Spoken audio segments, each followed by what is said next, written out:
সুপ্রিয় দর্শক, আসসালামু আলাইকুম। শীতের এই প্রকৃতির সুন্দর সকালে আপনাদের সবাইকে জানাচ্ছি অনেক অনেক শুভেচ্ছা।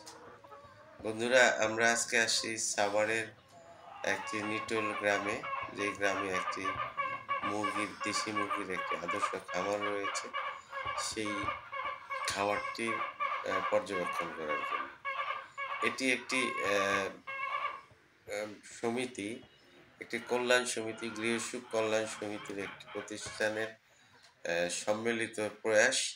এই জমিটি তাদের অনেক আগেই কেনা এবং এটিতে ধারাবাহিকভাবে তারা প্রথমে গরুর চাষ, ছাগলের চাষ, সব বিভিন্ন চাষবাস করে অনেকটা বলা যায় যে ম্যানেজমেন্টের নানা রকম সংকটে এটা লস করেছে।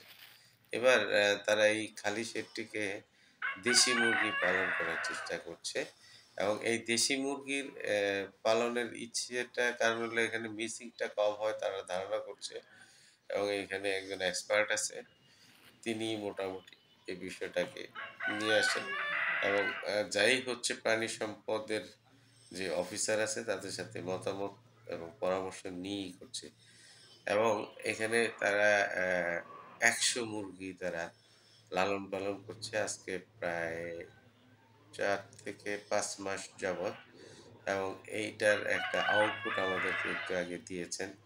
যেটি হলো যে এখানে এখন এই মুহূর্তে প্রথমত বলি যে ১০০ মুরগির মধ্যে ৬ থেকে ৭ টি মিসিং হয়েছে। আমি যতটুকু তথ্য ওনাদের কাছে নিয়েছি।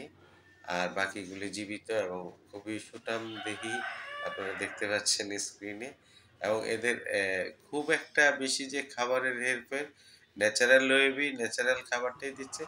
পার্থক্য শুধু হলো পানির ক্ষেত্রে আর অন্যান্য যে নিয়ম কানুনগুলো মেনে এগুলি খুব সুন্দরভাবে সুচারুভাবে পালন করছে। আর একটা বিষয় আমি এই মুহূর্তে তাদের আয়ের উৎসটা বলি।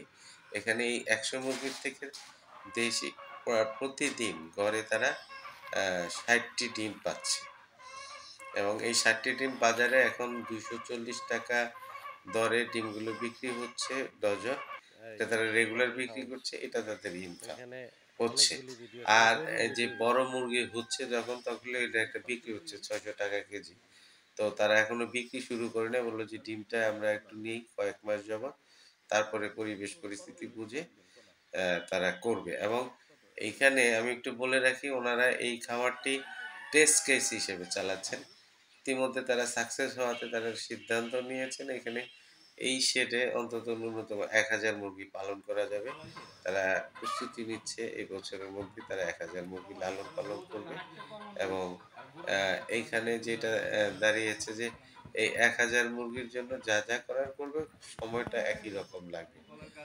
আর বন্ধুরা, এটি আমি বলেই নিচ্ছি যে এটি আসলে একটা সম্মিলিত উদ্যোগ। একটা পাড়া মহল্লায় যেমন সমিতি গড়ে ওঠে, এটি হলো গৃহসুখ কল্যাণ সমিতি। এই সমিতির সবার পুঁজি দিয়ে সম্মিলিত একটি প্রয়াস। দেখুন অত্যন্ত চমৎকার। এইজন্যই আমি আসলে আপনাদেরকে দেখানোর জন্য নিয়ে আসি যে মানুষ ইচ্ছে করলে কি না করতে পারে এবং একটা সুশৃঙ্খল একটি আদর্শিক খাবার হতে যাচ্ছে। আপনাদেরকে আগামী দিনে আরো ভালো, ভালো ভিডিও দেওয়ার আশ্বাস দিচ্ছি। তো আজকে আমাদের এই ভিডিওতে লাইক, কমেন্ট, শেয়ার করে আমাদের সাথে থাকুন। আপনাদের সবাইকে ধন্যবাদ। আসসালামু আলাইকুম।